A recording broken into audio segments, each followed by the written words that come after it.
In this video, I will show you how I have mastered the odd craft of turning those toy pool tables into wall clocks.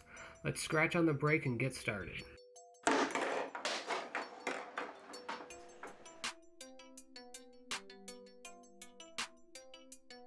First, you'll want to remove the rails on the bottom. These add unnecessary weight and get in the way of the clock mechanism.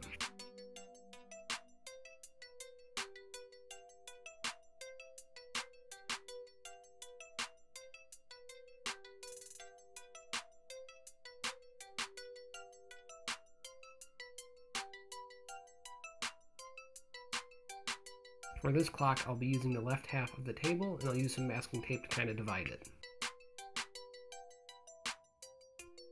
Now you're going to find the center for mounting the clock mechanism.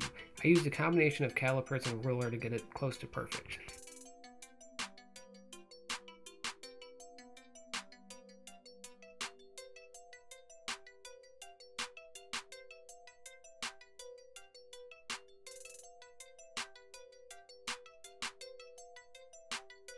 Make a pilot hole by using a smaller drill bit, and then increase the size you need for your clock mechanism.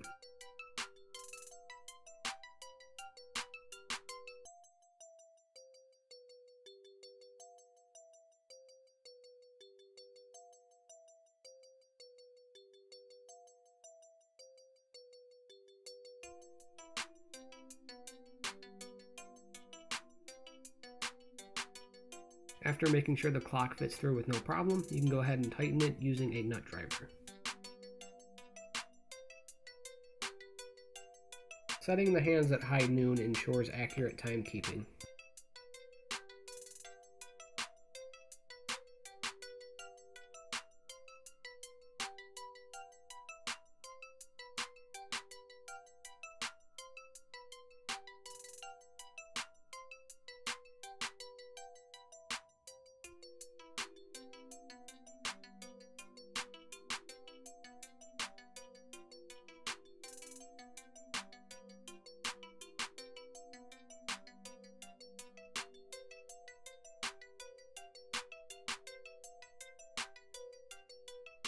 To guarantee proper placement of the pool balls, I will be using this template I created online.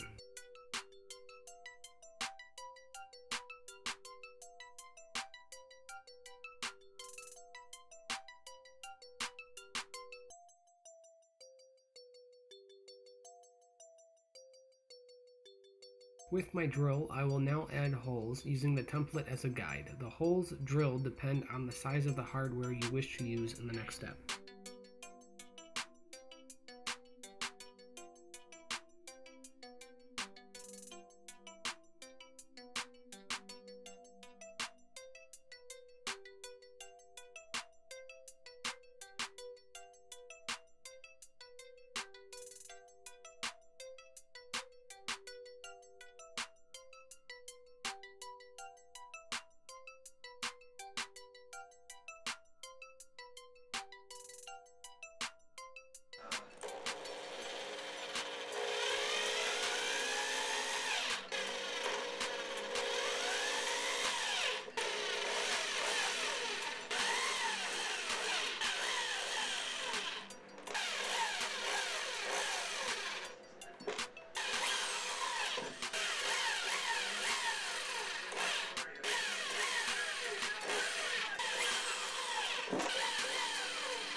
Add 4 more screws to the table if you wish to use the remaining balls.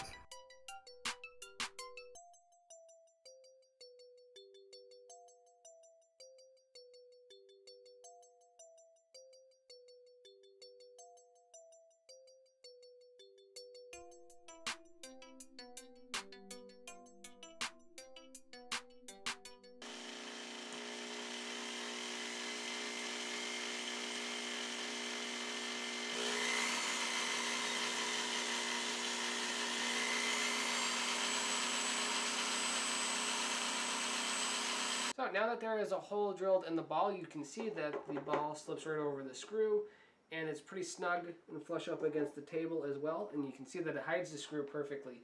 But we're not relying on the screw by itself to mount to the ball. We're using the screw to kind of hold it in place in a sense. Now, this is probably like my 5th clock I made, and this is probably around the 4th time I'm using this similar method. When I first made one, I just used hot glue. It worked, but the balls fell off. I made another one. I experimented with hardware because it's the next step. And what I found was that if you screw any kind of screw into these balls without releasing any of the material, the ball itself will either split or it could just rip right out after sitting there for a little while and just applying a little bit of force to it. So I came up with the idea to allow enough room for a screw to fit and then fill the remaining space on the inside with epoxy. So that way when you have the ball filled with epoxy, put it on top of the screw, the epoxy will cure around the threads and inside of the porous material inside of the ball and create a really strong bond.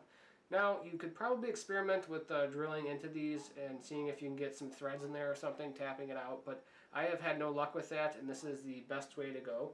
When I made one of these clocks for Florian Kohler, I used a similar method, and I shipped that from my home in New York State to his home in Las Vegas, I think, really far.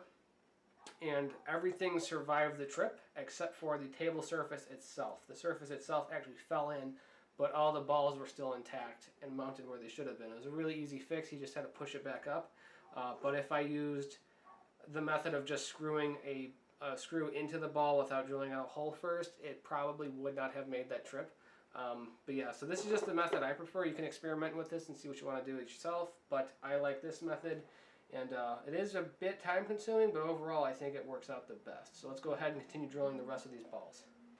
So when it comes to drilling the pool balls, you want to start out with a smaller bit to make a pilot hole. You really don't want to skip that step here because if you don't, you're going to be fighting a lot of material in these balls and it's going to be really hard to drill. So start with the small bit, try to find the center of the ball. You want to go slow here.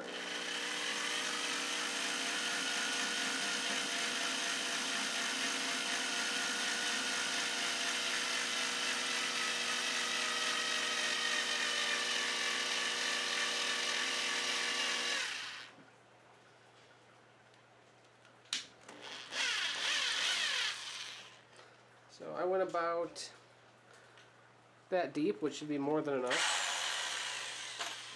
So now I'm going to switch to my bigger bit. And now this will clear out the material surrounding the pilot hole and thus allow for the slip over on the screw.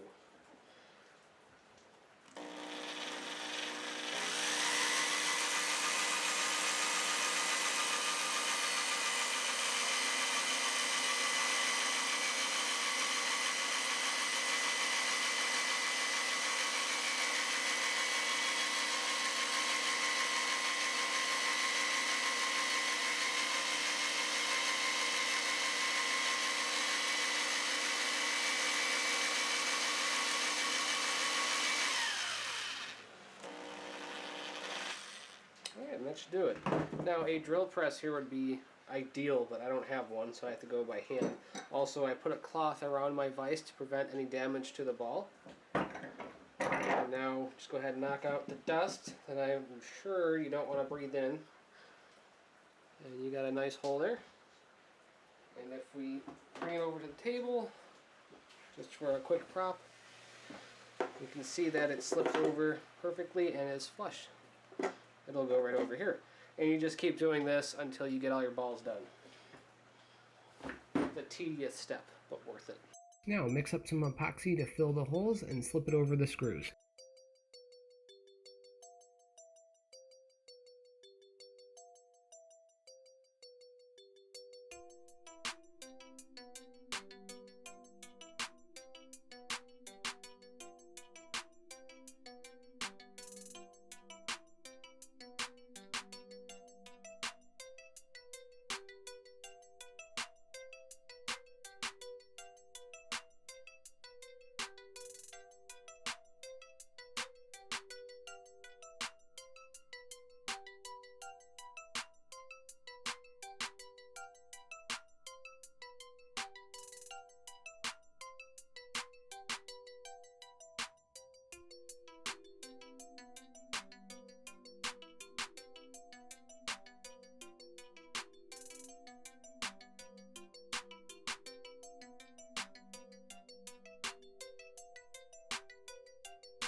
You can hang this a number of ways. I like to add picture wire to the holes that are already there and just use that.